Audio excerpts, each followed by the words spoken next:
Fear and disgust on every street corner. Good evening, Mr. Hampton. How do you feel? Dr. Reid, is it? Oh, sir, I must apologize for my behavior. What do you mean? I was not myself in the factory. Fear and exhaustion made me say awful things to you, I'm afraid. You remained perfectly nice and polite. A little delirious, perhaps. But who wouldn't be after enduring an abduction? Thank you, Doctor. That's a relief. Now all I need to do is rest and return to my flock. Goodbye, Mr. Hampton. We'll talk again later.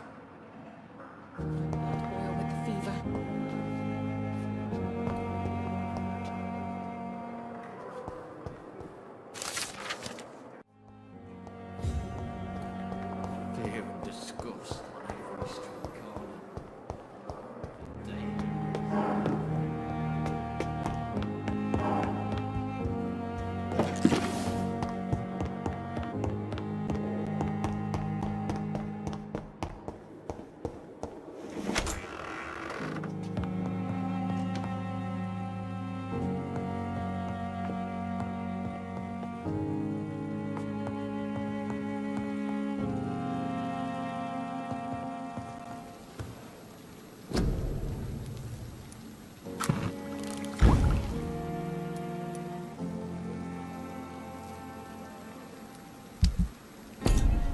Razvan Vasily was infected by Spanish flu, but also has the highly unstable blood of the Skulls. Is the London vampire epidemic transmitted through the flu? I should talk to Dr. Swansea about it.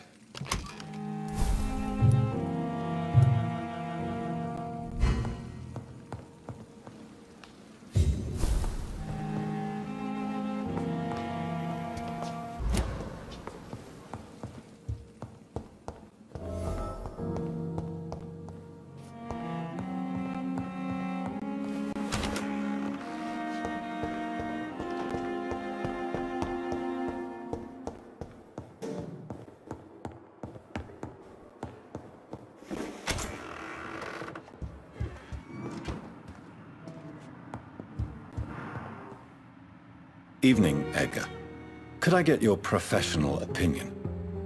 Please speak, but I have something important to tell you. This strain of flu, it's very different from the one I saw in Europe. It's downright peculiar. Really? What makes you say that? I've just looked at the blood of one of our recently deceased. I see. Do you have anything more to go on? This disease spreads and looks like the Spanish flu, but its effects differ greatly. The London strain is different from the continental one. This is very interesting. Did you find something else? Yes. Unlike the flu, the infected begin to show an increase in outwardly aggressive behavior. More than simple agitation. Once docile people become violent. You mean like rabies? Is there a chance we could create a vaccine, Jonathan, like Pasteur? By the stole, that would be smashing. There's a lot we're not seeing here, but it is spreading, and quickly. If we don't act, the whole city could be lost. But Jonathan, we've a fantastic opportunity sitting right here in front of us. A weapon of choice. What on earth do you mean? Why, you, my dear boy. With your expertise and your blood, we could isolate the properties that course through your veins. Think about the possibilities. But the risk of infection using vampire blood could compound the situation. I know, but your blood now carries remarkable regenerative properties. With our minds and your blood, there's nothing we couldn't cure. We'll discuss this more later. Thank you for your time. No, thank you, Jonathan. But as I said, I needed to talk to you. I have some rather bad news. Yes? I'm afraid it's your sister. My sister? She's to be buried this evening at Whitechapel Cemetery. Your mother published the obituary this morning. I see. I'm sorry, Jonathan. Please accept my condolences.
What happened? Who are you? It's all right, sir. You're safe now. A fellow Englishman. Thank you, sir. For a moment I thought those bloody heathens had killed me. What are you doing here? This place is not safe. Yeah, it's a cesspool, but it's mine.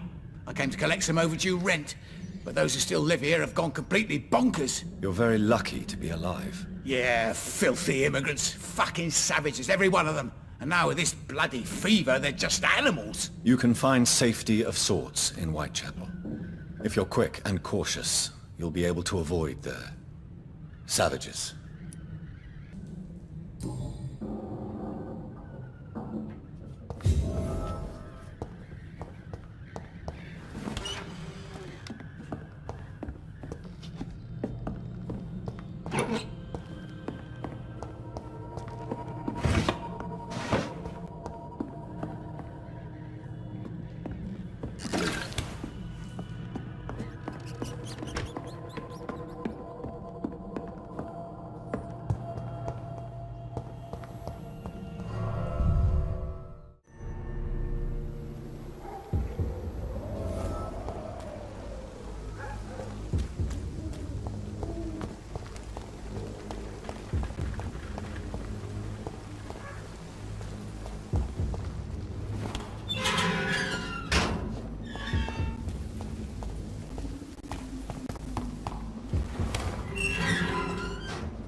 I don't know if I have the strength.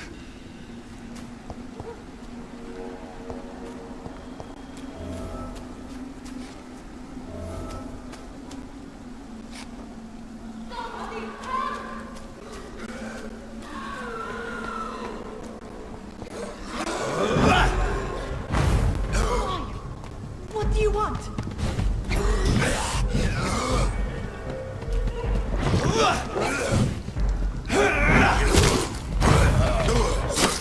Somebody help!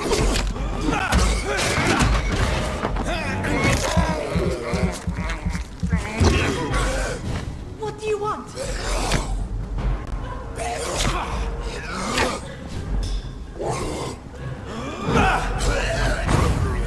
Somebody help!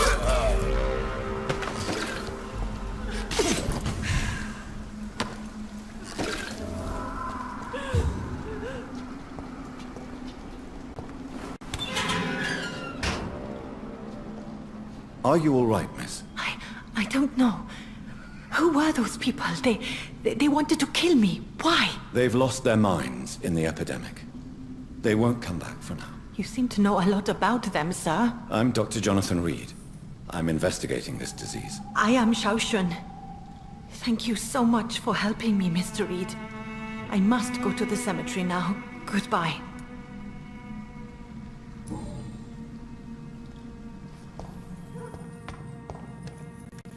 It's locked.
Since I can't reveal myself to my mother now, I must find a discreet spot to attend the ceremony.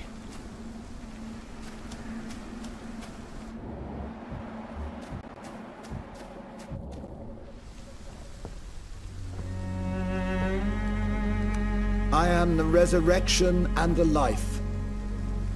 He that believeth in me, though he were dead, yet shall he live. And whosoever liveth and believeth in me shall never die. We commend unto thy hands of mercy, most merciful Father, the soul of our sister departed, and we commit her body to the ground. earth to earth, ashes to ashes, dust to dust.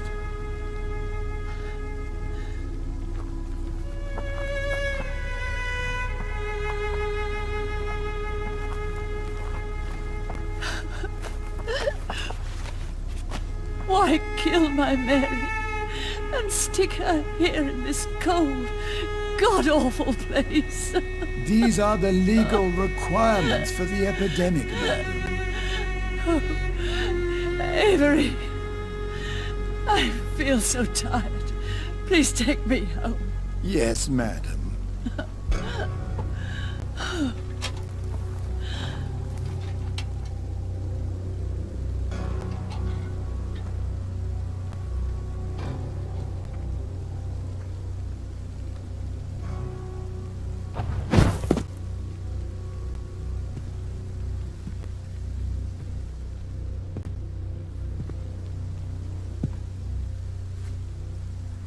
Oh, Mary.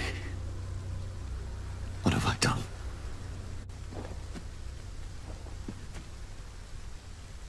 If I could only change one thing. One thing. This is a nightmare. Jonathan, there is nothing you can do but accept it.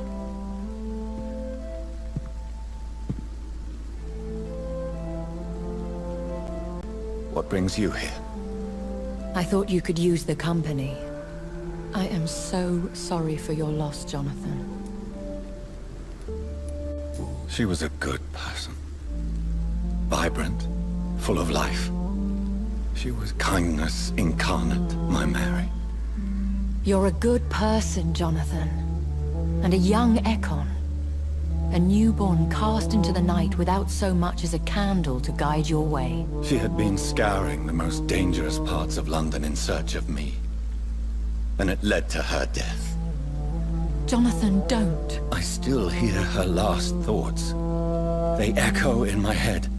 Her mind shattered, and it haunts me. Jonathan, stop. Listen carefully. You must come to terms with this. You must learn to live with what happened. I'm learning. Every night is a new lesson. What I am, what I must do to survive. But my sister, she shouldn't have suffered because of my weakness. Don't you see? You're doing the work of our enemies, feeding your remorse. We are weakest when we grieve, and the guilt blurs our senses. And so this is why you're here. To warn me. You've felt this pain yourself. You too have endured this. I don't want to lose you, Jonathan. I've lost so many friends. Loved ones I cherished. Pray for Mary's forgiveness, if you must. Thank you, my lady. I will. Good. But be careful. If I found you here, others may too. What should I do then? St. Mary's Church is not far from here. Go there and make your peace. Find the solace you need. My lady wants me to confess. No, Jonathan. It's you who wants to confess, I think.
And off to church he goes, a newborn seeking divine consent to lick the blood from the soft and pointy crown. Who are you?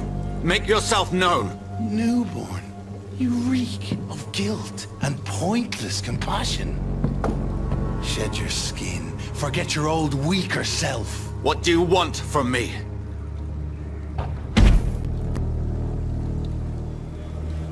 Ascalon does not approve of lone wolves who bring unwanted eyes to our pastures. So your name is Ascalon? Ascalon's will is vampire law. Learn them, abide by them, or I shall return as your judge and jury.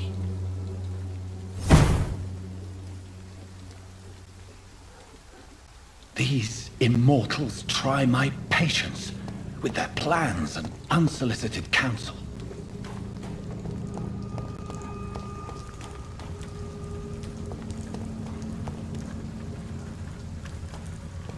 Steady, boys! We've got them here!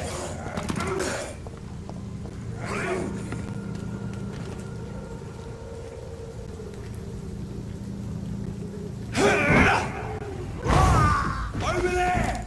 There's one of them burning! Bloody leaks!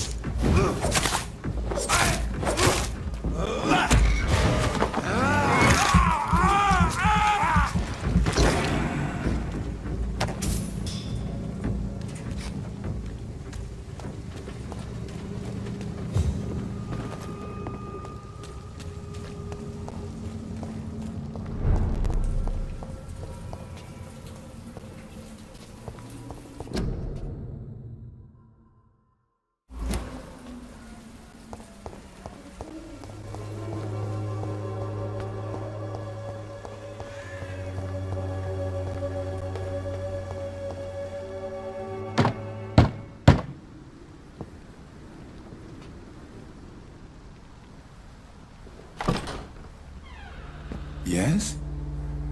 What is it that you want? I'm sorry to disturb you at such a late hour. No worries, my son. I'm still quite awake, having just returned from a funeral. Yes, I know.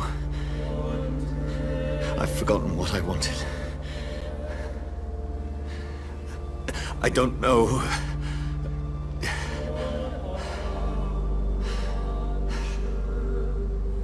May I help you, child? You seem somewhat perturbed. I haven't the strength to cross the threshold. I wish to pray, to cleanse my soul. The church is shut by order of the bishop. But I'm still the vicar of St. Mary's, if that is any use to you, my son. You seem to me a good soul, Vicar. But this is a personal matter. There are no secrets from God, my son. If your heart needs comfort, consider me your chapel. For I can be as silent as stone. I've words for one departed. They're not for living ears to hear. Your eyes burn with rage, yet I see the pain that lies beyond. I am here to lighten the burden of all God's creatures. Whatever you tell me is between us and the Lord. Very well, priest. As you seem quite adamant. Open your heart, my son. Tell me what burdens you. With whom do you wish to speak? She was my sister. You seem so troubled by the loss of this girl. What happened to her? She was murdered. I see. And how are you feeling, my son? I feel responsible. The pain is consuming me. I have a final question for you, my son. This is of the utmost importance. Ask your question, Vicar. What words would you like to say to your poor sister? I'm so sorry, Mary. I promise to find who is responsible for all this. I'll put an end to this horror. You have been heard, my son, and your burden will lighten if your words are sincere. Go in peace now, and live your life in the way she would have wanted.